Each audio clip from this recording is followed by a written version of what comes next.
Good afternoon. Good afternoon. Earlier today, the state of Illinois filed a lawsuit challenging Donald Trump's unlawful and unwarranted plans to deploy armed military troops to Chicago. There is no invasion here. There is no insurrection here. And local and state law enforcement are on the job and managing what they need to. Without my permission and against my vigorous objections, the president has federalized 300 Illinois National Guard military troops and hundreds of National Guard members from Texas, and he has ordered them to activate for duty in Illinois. I have called upon Governor Abbott to immediately withdraw his support for this decision and refuse to allow Texas National Guard members to be used in this way.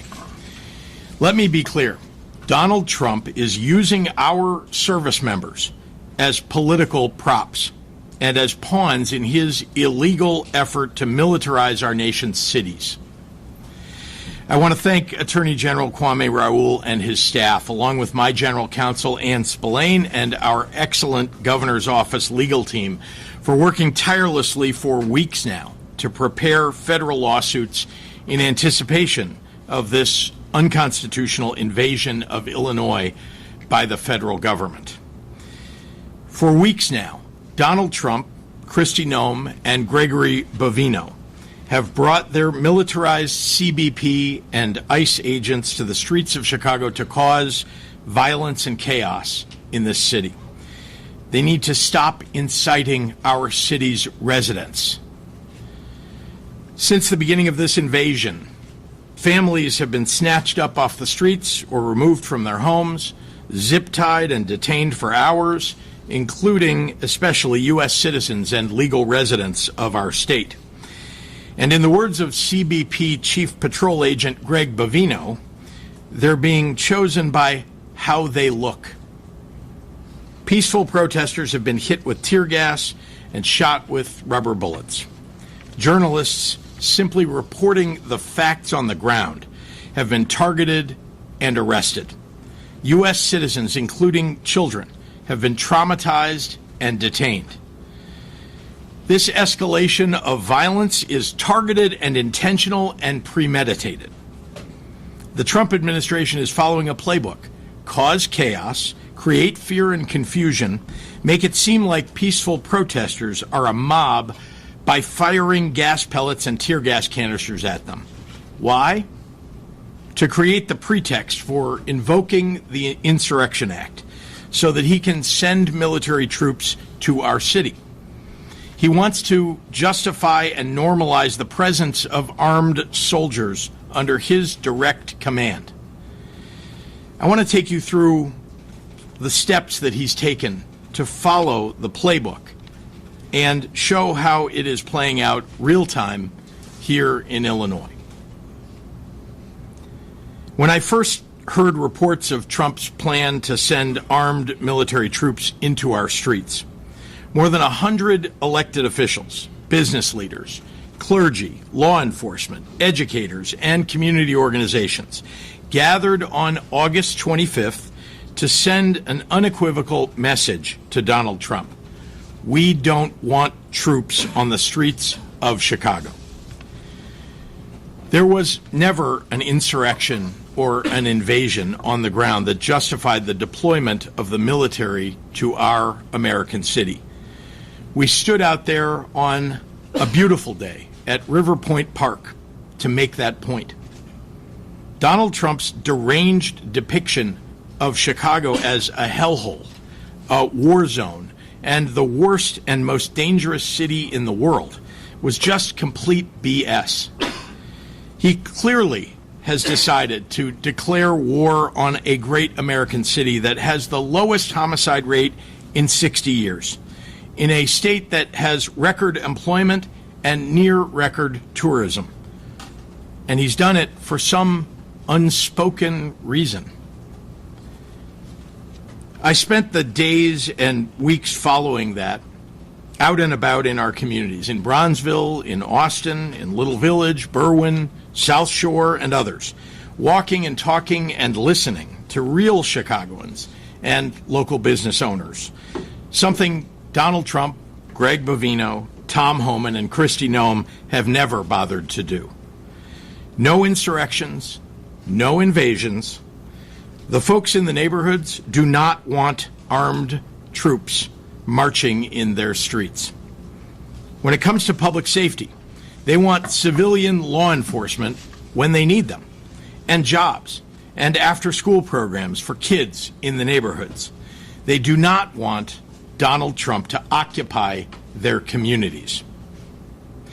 Then the Trump invasion began. Since ICE and CBP announced their operations on September 8th, our people have been subjected to violence, intimidation, and harassment. They have struck fear in our communities, including notably fear in the hearts of U.S. citizens. Trump and the thuggery that his agents have brought has actively made us less safe. Less than a week later, on September 12th, ICE shot and killed a man in Franklin Park, a nearby suburb of Chicago. His name was Silverio Villegas Gonzalez. Reports say that he had just dropped his kids off at daycare and was headed to work. Shortly after that incident, ICE issued a statement justifying the killing, saying that the federal agent was seriously injured, sustained multiple injuries, and was dragged a significant distance. Immediately, we were left with more questions than answers. And frankly, the story just didn't add up. I demanded a full accounting into the facts of the situation. The community was rightfully distraught. Even Mexican President Claudia Sheinbaum demanded answers. The facts are coming out, and they are raising even more questions. The Chicago Sun-Times obtained body camera footage from Franklin Park PD. The agent said on camera his injuries were nothing major and that he was dragged a little bit. As a reminder, DHS said that the agent was seriously injured, sustained multiple injuries, and was dragged a significant distance. His children, Silverio's children, have now been left without a father, and they and the public deserve to know the truth. There's been zero accountability or transparency from ICE or the administration.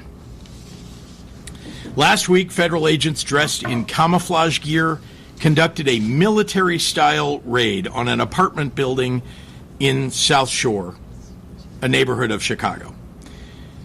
They brought Black Hawk military helicopters and more than 100 agents in full tactical gear.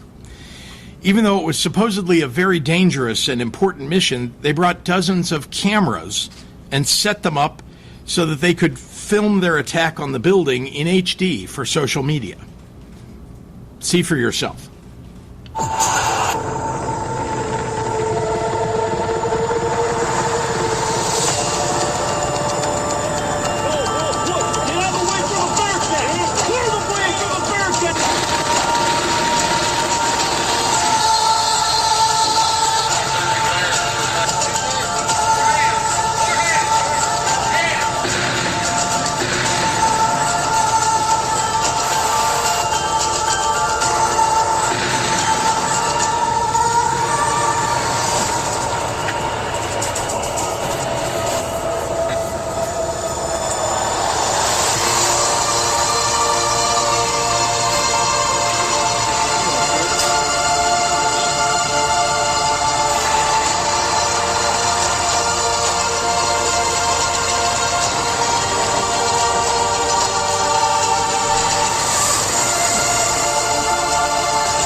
So even though they documented the raid, their propaganda video conveniently left out important facts. In the dead of night, and seemingly for the cameras, armed federal agents emerged from the Black Hawk helicopters, rappelling onto the roof of that apartment building. It According to media reports, the agents ransacked multiple apartments and detained almost everyone in the building, including U.S. citizens and children who had done nothing wrong. Witnesses told reporters that federal officers zip-tied the hands of people, including children and seniors. Some, including U.S. citizens, were detained in the back of vans for hours. Seemingly proud of this shameful treatment of innocent people, they recorded it, and Kristi Noem posted the video, bragging about the operation. Since we sat through that propaganda, I think it's important to hear directly from members of the community who experienced this takeover of the building. Neighbors like Ebony Watson says they ducked for cover as they heard several flashbangs go off. They was terrified. The kids was crying, people was screaming. They looked very distraught. I was out there crying when I seen the little girl come around the corner. Because they was bringing the kids out too. Had them zip tied to each other. That's all I kept asking. Where's the morality? Where's the human? One of them literally laughed. He was standing right here. He said, them kids. Watson says budget trucks and military-style vans were used to separate parents from their children. Other neighbors say. All right, let's move on. No one can hear it, although ABC 7 gets credit. They had a big 15-inch chainsaw with a round blade on it, cutting this fence down. We're under siege. We're being invaded by our own military. The FBI did confirm this morning that they did help the U.S. Border Patrol carry out a targeted immigration enforcement operation in this area, and they say they have been supporting these efforts at the direction of the U.S. Attorney General. Imagine being a child awakened in the middle of the night by a Black Hawk helicopter landing on your roof. Imagine an armed stranger entering your home and forcibly removing you from your bed, zip-tying your hands, separating you from your family, and detaining you in a dark van for hours. This didn't happen in some faraway authoritarian regime. It happened right here in Chicago, right here in the United States of America. The reports of excessive use of force against children is unconscionable. And the way many innocent residents who lived in the building were treated is appalling. In response, I've directed the Illinois Department of Children and Family Services and the Illinois Department of Human Services to provide support and to evaluate the treatment of the children who were traumatized.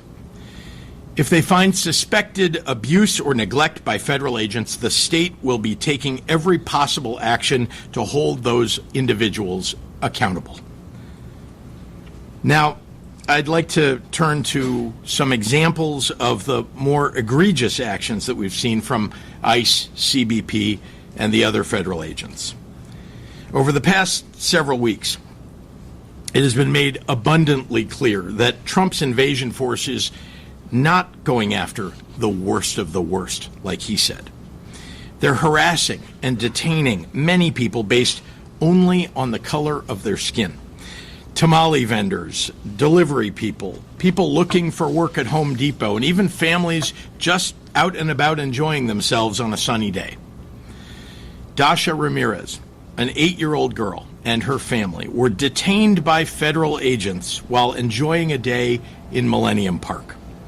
Witnesses saw her crying and clutching her doll. Honestly, what danger did they represent? What is it that they presented that was so awful?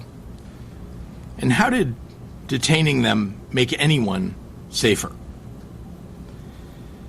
Federal agents have been openly carrying assault rifles downtown, racially profiling people, and based on that, demanding proof of citizenship and snatching people up in our neighborhoods without a judicial warrant. All of it rightfully has Illinoisans very upset. In the small suburban village of Broadview, with a population of 8,000, federal agents have turned 2 blocks of protest areas into a war zone by firing chemical agents and tear gas at peaceful protesters. They've used rubber bullets and flashbangs. Agents reportedly unholstered their guns and pointed them at peaceful protesters. They arrested a journalist who was a bystander, and they fired a chemical weapon at a CBS reporter in her car. They even detained Juan Munoz, an Oak Park trustee, and they're detaining people for extended periods in a facility not designed for that purpose. After seeing this, I could not, in good faith, allow federal agents to continue inciting people who were there to express their First Amendment rights. At the request of the Broadview Police Department and with the help of the Cook County Sheriff's Office, we sent backup to ensure people could safely express their rights while also protecting nearby Broadview residents who have had ICE and CBP operating in their neighborhoods in an aggressive fashion and interfering with their daily lives. As someone who has, myself, peacefully protested since I was a kid, I understand the sentiments on the ground from some of the advocates, but I want to say this: peaceful protesters are welcome. Federal agents who abuse their position to terrorize Illinoisans and incite violence are not welcome. They aren't receiving any orders from Trump to cease and desist their aggressive behavior. Remember, they answer only to Trump, not to the people of Illinois. In case there's any doubt about that, Noam, Bovino, and their agents have been escalating the situation outside the ICE facility and inhibiting the Broadview police from doing their jobs. At one point, state police asked CBP leaders for time to move the crowd to avoid any unnecessary confrontations. Rather than give state police time to protect the protesters and the ICE agents, Kristi Noem chose to drive her motorcade through the protesters to create clashes. Shortly after, Bovino came out to threaten mass arrests. These stories are only scratching the surface. While all of this happened, we got reports that tear gas was unnecessarily thrown by agents at people on a busy street in Logan Square, right near an elementary school and a grocery store. A Chicago alderman at a hospital asked masked officers some questions about someone that they detained, and she was arrested for it. Learn your laws. He has constitutional rights. No. He has constitutional No. rights. Do you have a sign? No, you need to warrant leave. For me? Turn around. You're impeding. Turn around and leave. He is under. I'm going to arrest you if you arrest. not leave. You are going to be placed under arrest. Turn around. Do you have a signed judicial warrant for him? Can somebody go in the hallway and get Lisa for me, Do please? you have a signed judicial warrant for him? Can somebody go in the hallway and get Lisa for me? This is an older person who's being under arrest. I need my other staffer who's in the hallway by registration to come here, please. You are hurting. I am asking. I am not. Can somebody get my I am staffer, asking. please? This is a hospital. Do you have a signed judicial warrant for him? I am asking. I am asking. I did not touch you. I told you to leave. I did not You're touch impeding. you. Now you're I under did not arrest for touch you. impeding. I did Thank not you. touch you. Where- I asked you if you had a Is signed Lisa still out judicial there? warrant for him. It is very simple. It is very simple. That man has constitutional rights. I We did do not not need touch a you. warrant. This is a public space. I am not trespassing. I am asking you. Do you have a signed judicial warrant? I am asking. Do you have a signed judicial warrant for him? It is a question, sir. Ma'am, You are we do an not need- agent. we do You are not a federal need- agent. We do not need a You are a warrant for federal somebody agent. I under am an arrest. elected official, and I'm asking. Do you have What a elected signed official? judicial warrant? I'm the alderman of this Can you ward. keep recording? I need a call. If arresting an elected official for peacefully asking questions isn't a demonstration of authoritarianism, then what is? I refuse to let Donald Trump, Kristi Noem, and Gregory Bovino continue on this march toward autocracy. Their plan all along has been to cause chaos, and then they can use that chaos to consolidate Donald Trump's power. They think they can fool us all into thinking that the way to get out of this crisis that they created is to give them free rein. Well, that plan will only work if we let it. The state of Illinois is going to use every lever at our disposal to resist this power grab and get Noam's thugs the hell out of Chicago. I'm not afraid. I am not afraid, and I won't back down.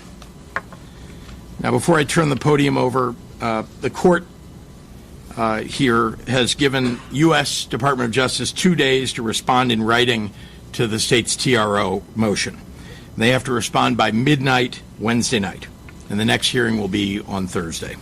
And with that, I'd like to pass it over to our terrific Attorney General, Kwame Raoul.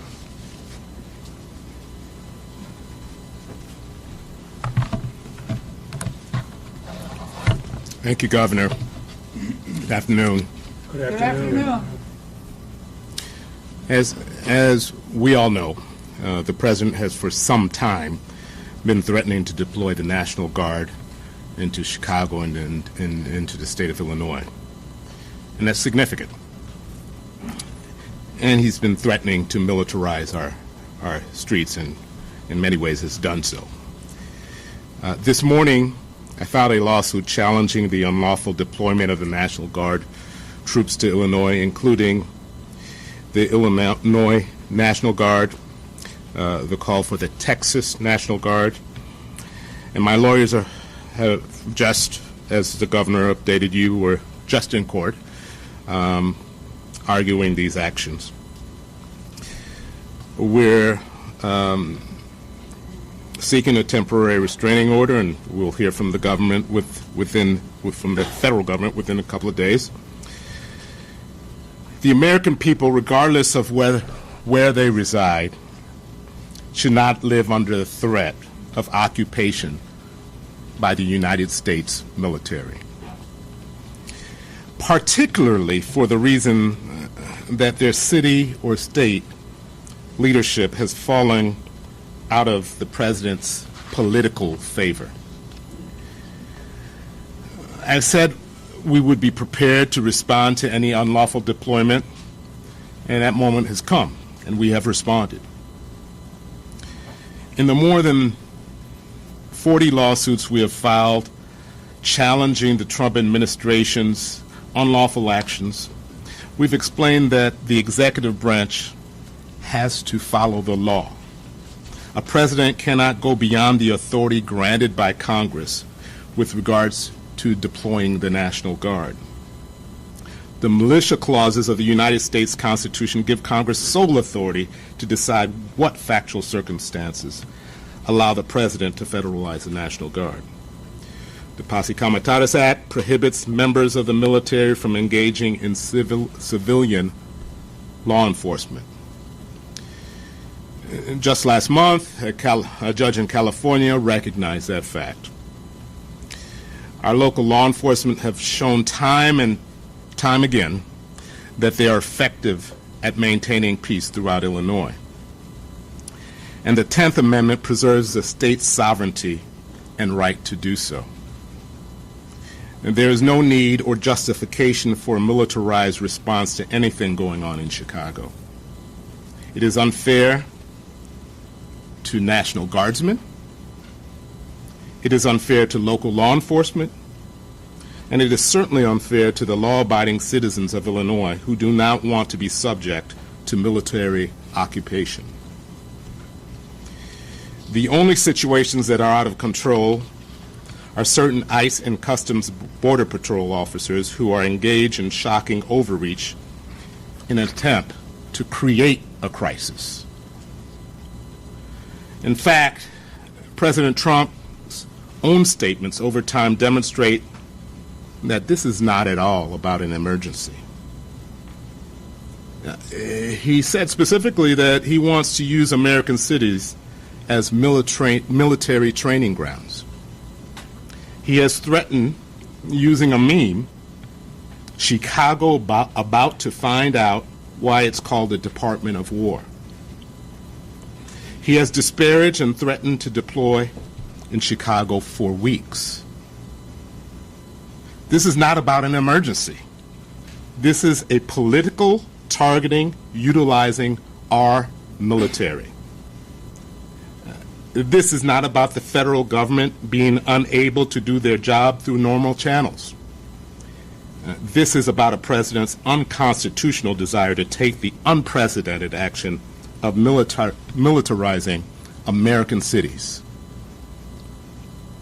But just this weekend, a judge in Oregon issued a temporary restraining order stopping the administration's similar actions in Oregon. As the judge said in the ruling, this is a nation of constitutional law, not martial law. Donald Trump's derogatory comments about the city of Chicago started even before he took office. Without any official communication with the state, Operation Midway Blitz began bringing federal immigration teams in unconstitutional detentions and raids that have caused mass panic and protest and injuries.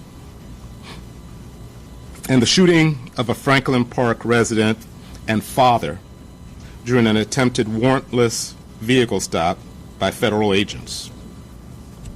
Throughout the month of September, it is federal agents who have escalated tactics, with the head of the Customs and Border Patrol operations in Chicago threatening that ICE would bring a shit show to Broadview,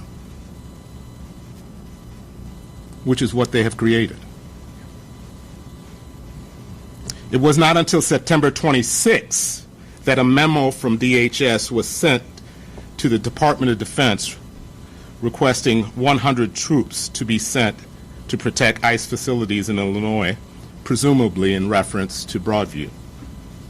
That memo was emailed to a member of the Illinois National Guard on September 29, requesting troops to integrate with federal law enforcement operations. The state received no further communication until the morning of October 4th, a Saturday. At that time, Adjutant General Rodney Boyd received a call from the U.S. military asking him to start the process of calling up 300 members of the Illinois National Guard. It was followed by a memo stating that the President has directed the mobilization of at least 300 members of the Illinois National Guard to protect the federal personnel, functions, and property in Illinois, with no further specifics. The memo explicitly stated that if the state did not agree to the request within 2 hours, the Secretary of the Department of Defense would federalize and deploy as many National Guard troops as he wants. Because there is no public safety need or other emergency requiring the National Guard intervention, Illinois again declined to voluntarily call up troops that we don't need or want. Saturday night, General Boyd received a memo purporting to call the Illinois National Guard into federal service under Section 12406 of the U.S. Code, even over the objection of the governor. The stated reason for the order is to protect ICE and other U.S. government personnel and federal property. They provided no information about threat assessments or planned operations that were referenced in the memo. I'm here to say that the President's actions are illegal. The President has failed to establish that any of the legal prerequisites exist for his efforts to mobilize the National Guard's troops here. No president can flout the Constitution. I've said we will not hesitate to fight any unlawful deployment, and I want to make sure to make clear that our prayer for relief includes borrowing the threatened deployment of the National Guard from the state of Texas or anywhere else. Last night, we became aware of an undated memo from Secretary Hexas to Adjutant General of Texas, federalizing the Texas National Guard for service in Illinois, Oregon, and other locations. Deployment of the military to Illinois is unlawful and unconstitutional, no matter where these forces come from. I want to lift up the hardworking lawyers in the Attorney General's office who worked at all times of the night and the wee morning. We were communicating at ungodly hours to put together this complaint. As we speak, the team is just coming from arguing for a temporary restraining order. These same lawyers and others on my staff, as well as on the governor's staff and the city corporation council staff, toiled over the past year responding to numerous threats, and our lawyers have, as you know, filed over 40 lawsuits. These lawyers are the true American heroes. Collectively, we will continue to fight on behalf of the citizens of Illinois and the American people at large. With that, I'd like to pass it on to our mayor.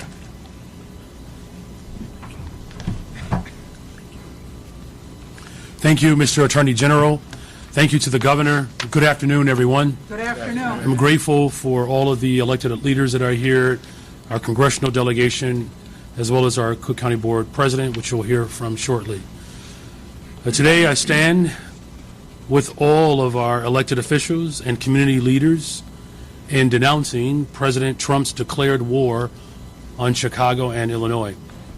I'm proud the city of Chicago is joining the state of Illinois in our lawsuit against the Trump administration's unlawful deployment of the National Guard in our city and in our state. I've promised that the city of Chicago will do everything in our power to protect the constitutional rights of all Chicagoans. This lawsuit is the latest demonstration of our commitment. Let me be absolutely clear. The president is not sending military troops to Chicago to keep us safe. We know this because Trump has a history of targeting Chicago. He issued a series of executive orders attempting to defund so-called sanctuary jurisdictions and sue the city over our welcoming city ordinance. A federal judge recently dismissed that lawsuit, and the courts have prevented the Trump administration from restricting the city's funding based on our local laws. Now that the president has lost those cases, he is changing tactics to send in the Guard. He has stated his intentions outright to use our neighborhoods as training grounds for our military. He told them that they are, and they must be, prioritized in order to, in his words, defending the homeland against the invasion from within in American cities run by, quote, radical left Democrats, specifically including the city of Chicago. The only radical is a president trying to deploy National Guard from across the country into our city. We do not need or want the National Guard to police our streets. We want to continue our holistic strategies and partnerships that have led to the safest summer in the city of Chicago in 60 years. Not only will a National Guard deployment make our communities less safe, but it will also have a chilling effect on economic activity in Chicago, as we have seen in other jurisdictions where the president deployed the Guard. And furthermore, deployment of the National Guard will impose costs on CPD and other city departments who will have to respond to protest activity and any issues that may arise from the deployment.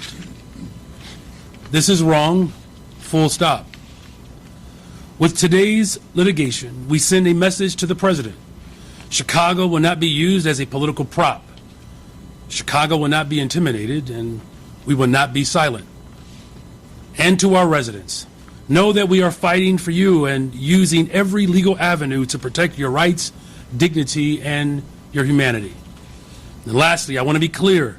When we talk about protecting our democracy, we are not just speaking about the right to vote every couple of years. We are speaking about something much deeper and much more profound. We go back to the labor leader, A. Philip Randolph's definition of democracy, and he said, a community is democratic only when the humblest and weakest person can enjoy the highest civil, economic, and social rights that the biggest and most powerful possess. And that means that whether you are a billionaire or a thousandaire or a hundredaire, you deserve the exact same rights. The Constitution applies to all of our residents. This president wants to remake a country by the ultra-rich and for the ultra-rich, and he wants to use the military and his private militarized force to repress the rights of poor and working people. We prefer a government that is of, by, and for the people. And that's what we are fighting to protect. And thank you again to the governor, the attorney general, and to our congressional delegation and our county leaders, and to all of our partners that have demonstrated a great deal of unity and courage and persistence in this moment. Our city has faced tough times before. And every time we stood strong because we stood together. Let's continue to work together to protect our democracy and to fight for the future of our country. And with that, please welcome to the podium Cook County Board President Tony Preckwinkle. Good afternoon. Good afternoon. I'm grateful to be here with the governor, with the attorney general, with the mayor, and members of our congressional delegation. Jesus Garcia, Jan Schakowsky, Mike Quigley, Raja Krishnamurthy, Brad Schneider, Robin Kelly, and Danny Davis. Thank you all. For generations, our neighborhoods have been built and rebuilt by working people who stand together in hard times. We're not strangers to struggle, and we're also not people who will be intimidated. The Trump administration's authorization of National Guard troops to enter Cook County and Chicago is a dangerous and reckless abuse of power. It's an affront to local governance, a violation of trust, and an insult to residents and local law enforcement officers who are working every day to make this city safer and more just. Slamming human beings to the ground, dragging them in the street. This is not immigration enforcement. It's intimidation. It's fear tactics. It's an illegal abuse of power dressed up as law and order. The truth is that our local leaders, our local police, our community organizations, and our residents have been working for years to reimagine what safety means. It's about building trust, investing in prevention, and healing the wounds that have festered far too long. We're working to replace fear with fairness. And this administration would rather send troops than send real help. We know what this looks like. Deploying the National Guard to Chicago sends a chilling message. It tells us that standing up to the Trump administration is something to be crushed, not heard. That local voices do not matter. The federal government decides to flex its power. This is not democracy. It's authoritarianism, plain and simple. I stand with Governor Pritzker, Attorney General Raoul, Mayor Johnson, and every local leader who rejects this federal overreach. Cook County will continue to stand firm in defense of our residents and our democratic values. Cook County will be filing an amicus brief in full support of the state of Illinois' lawsuit to block the Trump administration from deploying federalized National Guard troops in our communities. The federal government has been extremely clear that they're taking this action not to assist Illinois and local officials, but to use Chicago as a training ground for the military to fight what they dub the war from within. This is direct punishment of state and local governments' exercise of their sovereign right to enact constitutional laws and ordinances. We believe in accountability. We believe in community solutions. And we believe that local problems are best solved by local people. We are a proud, diverse, and resilient county. We fought for decades to build a government rooted in equity and inclusion.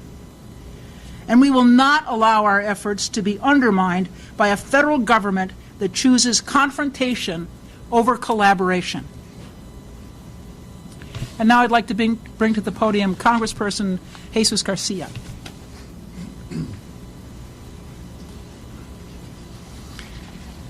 Thank you to all the leaders of Illinois and Chicagoland, Cook County, that are assembled here, demonstrating once again that Chicago and Illinois are places with strong shoulders, and that we will shoulder any injustice and we will tackle any injustice that comes our way as we live this very dangerous moment in our history.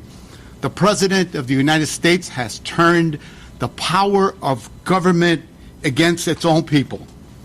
In my community, ground zero for these attacks, ICE has created a constant state of siege. People worry about their presence and their tactics every single hour of the day and night. We've seen masked ICE agents shoot into cars, engage in chemical warfare with bystanders, and even assault parents in front of their children. My grandson, who I am raising with my wife, and my wife are terrified. My grandson talks about it every little while, and he wants to know if his classmates will be safe, if their parents will be deported. But it's also never been just about immigrants. It's about controlling every one of our communities, brown, Asian, black, and everyone who is Chicagoland and Illinois. These are not actions of a democracy. These are actions of a tyrant. I took an oath when I became a citizen 46 years ago, and again when I was sworn in as a member of the United States Congress, and my loyalty is sworn to the U.S. Constitution, and only that. And my oath compels me to be here today with our leaders. Because when a president tries to federalize the National Guard, when he ignores court orders, when his agents break the law and brutalize our community, he is not protecting the country, he's waging war against the country. This lawsuit is not just about legal arguments, it's about accountability, it's about whether or not we'll allow tyranny to take root on our soil. Donald Trump is pushing the boundaries and daring to believe that the courts, the law, the Constitution no longer matter. We cannot stand for that. Don't lose the faith. We must fight as if the courts still matter, because they do. We must stand as if the law has meaning, because it does. And we must resist together, because only together can we defeat the assault on our communities. Chicago will not be intimidated. Illinois will not be silenced. History will remember where we stood in this moment, whether we stood tall or we shrank in fear. Today, we stand tall. Brevemente.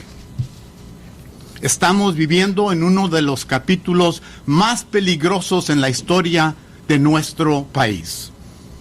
El presidente de los Estados Unidos ha convertido el poder del gobierno en una arma en contra del pueblo. En mi comunidad, el epicentro de estos ataques, los encapuchados han creado un estado de sitio, disparando a carros, lanzando gases contra vecinos y asaltando a padres enfrente de sus niños.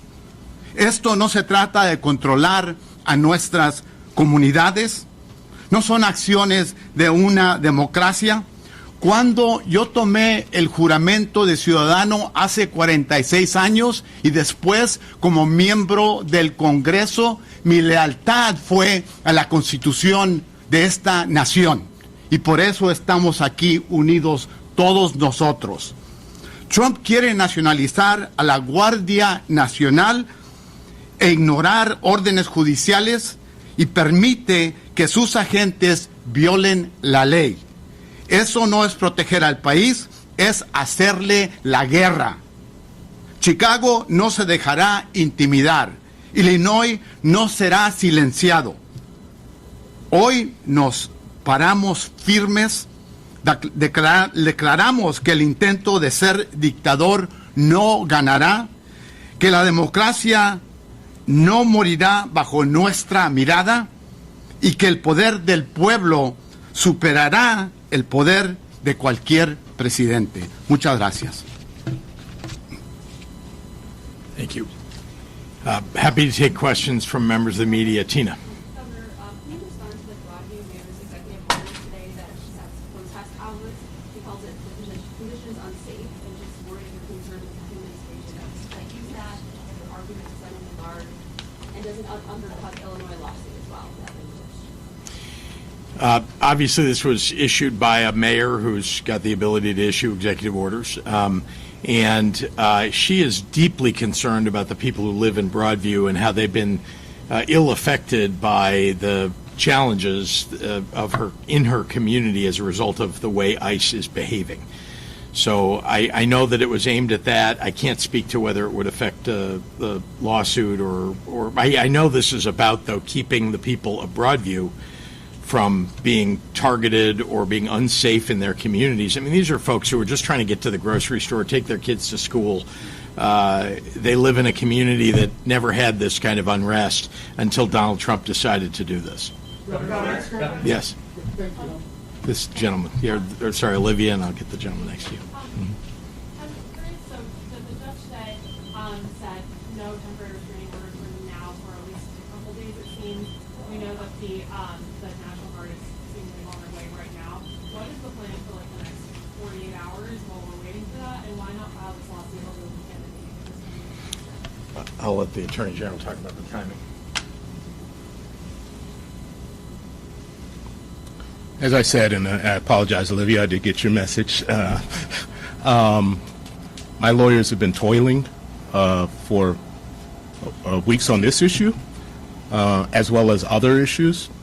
Timing for filing our lawsuits is when they are ready.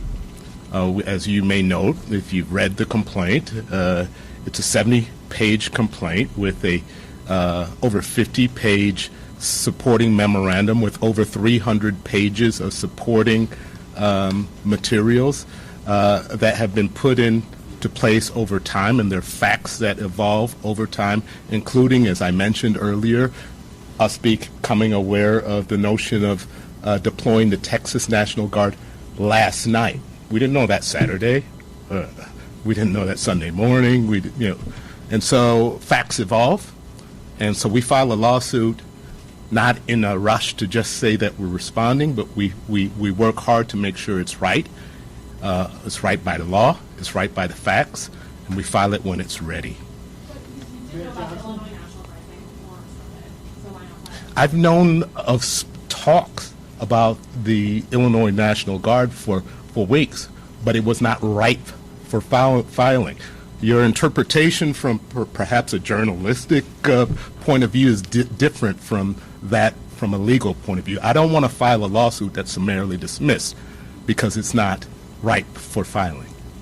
Mayor Johnson, is Mayor Johnson allowed to answer a question? Mayor Johnson? I just want to, can I just repeat, I want to make sure that you understand the ripeness of it is very, very important, that there are certain triggers that allow you to file a lawsuit.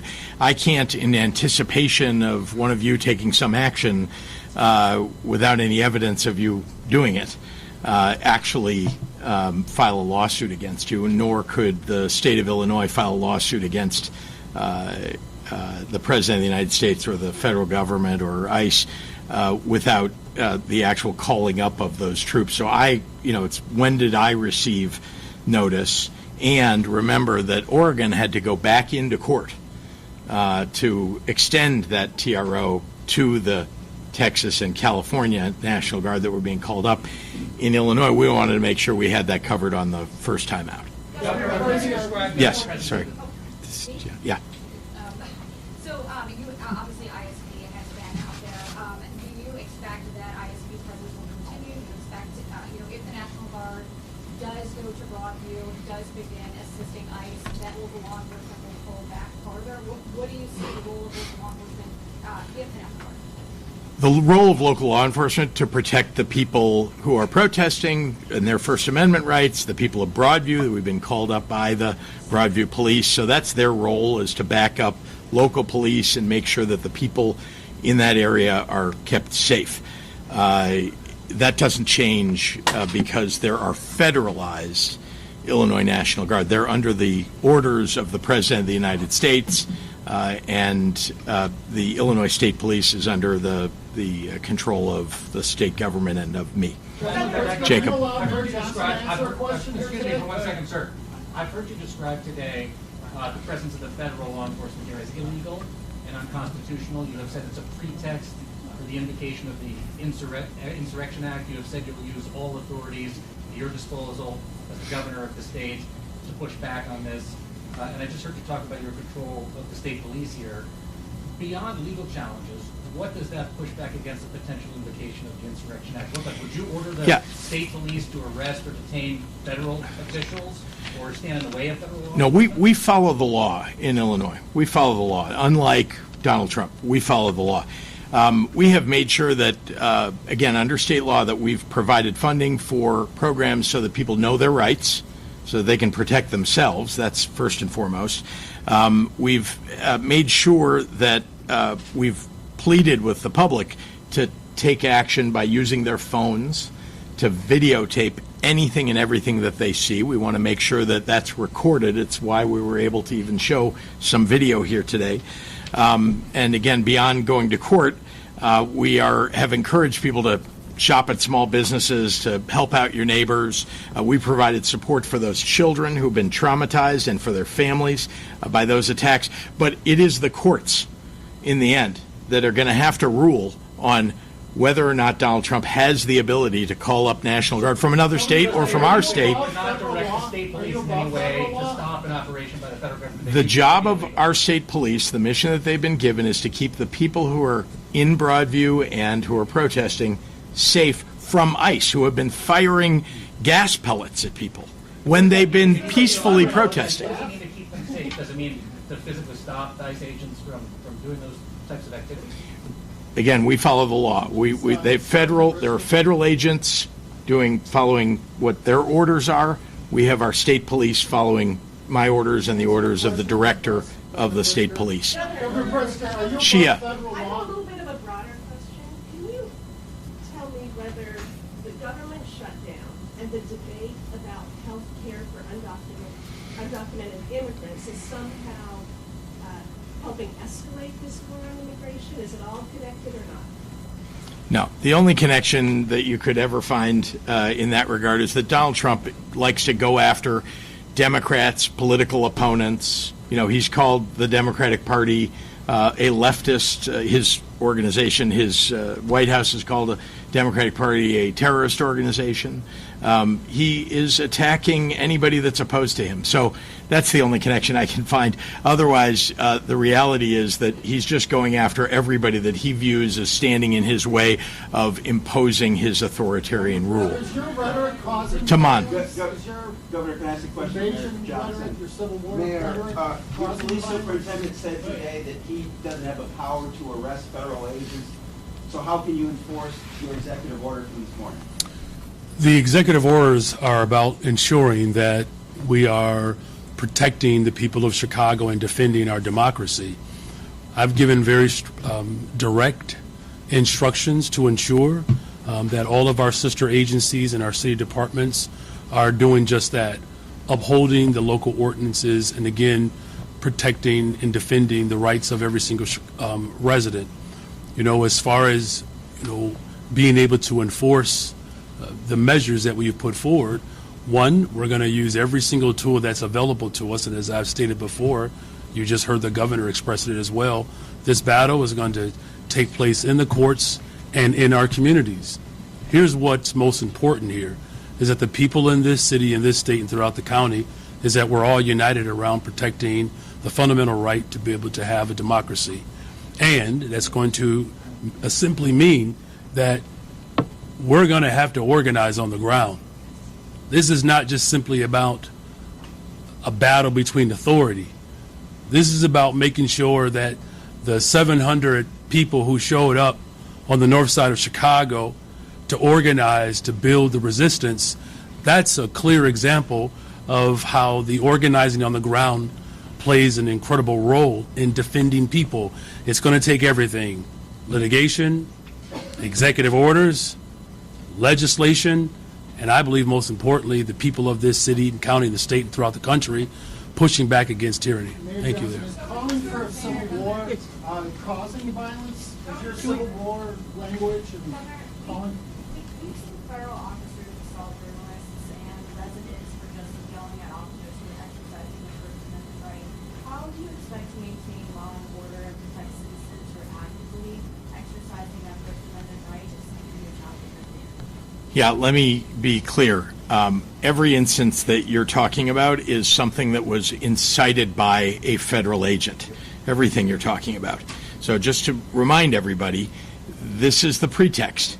They are creating an environment in which they're inciting people to do something more than just peacefully protest. When you're firing at people who are doing nothing more than yelling their First Amendment rights, right, saying what they believe, or holding signs, that's inciting people. So we're trying to make sure that we're standing between ICE officials, CBP, let's not forget them, officials, and the peaceful protesters, so that ICE and CBP are not firing at them, and that we're doing our best to protect them. That's what we can do. Now, we will record everything. We are trying to record as many things as we can, make sure there is video and testimony to what these federal agents are doing. And the federal government, normally, there are inspectors general, there are investigators that will investigate a circumstance of a federal agent breaking the law. If that doesn't take place, and we have evidence to back up if they do, but we are doing those, and again, I gave you the example of DCFS and the Department of Human Services doing their job to look at those records and to talk to the people who have been affected. There are also private attorneys, I want to add, who are going after this, because there is also private right of action for people. So in addition to the work that the Attorney General is doing, there are organizations like the ACLU who are filing lawsuits against the folks at CBP and ICE. I just want to say one other thing about CBP, because I don't think people are paying attention to this fact. CBP is only allowed to operate within a certain number of miles of the border. Well, they have declared that the border is at the shores of Lake Michigan. That is why they're allowed to operate now, or at least why they're being told they're allowed to operate in the city of Chicago. That doesn't seem right to me.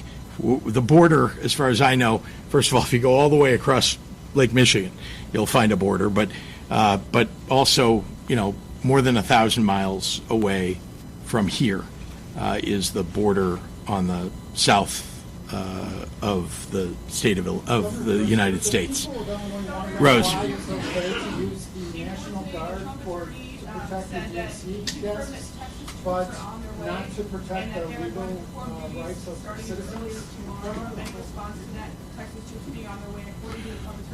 Well, first, they should stay the hell out of Illinois. I've been very clear about that. We do not need troops from some other place being sent into the state of Illinois, or any troops, to be honest with you. Although I have to say, I have great affection for the Illinois National Guard. They do excellent work. They are trained to protect not only the state of Illinois, but the United States. And they are sent abroad to do that. They are trained as soldiers. And instead, they're being conscripted into something that would make them something like a police officer. And yet they don't have the training to back that up. They have amazing training, but not to be on the street making arrests or doing crowd control. I have. I've been very clear to Governor Abbott, not the first time, as you know, but I have been very clear that he should withdraw his approval of the president calling up his Texas National Guard. And again, Governor Abbott should stay the hell out of Illinois' business. Yeah. Yes, sir. In the back. What do you make of the mayor's idea of setting up police-free zones and turn that into something that the state of Illinois can do? I haven't looked at it, to be honest with you, and what I know is that we want to be able to protect the people of the state of Illinois, and all of the efforts, whether it's by mayors or by the governor, are really aimed at exactly that. So, thank you all very much. Oh, yeah, of course. You got it. Thank you. Mayor? Yep, well done.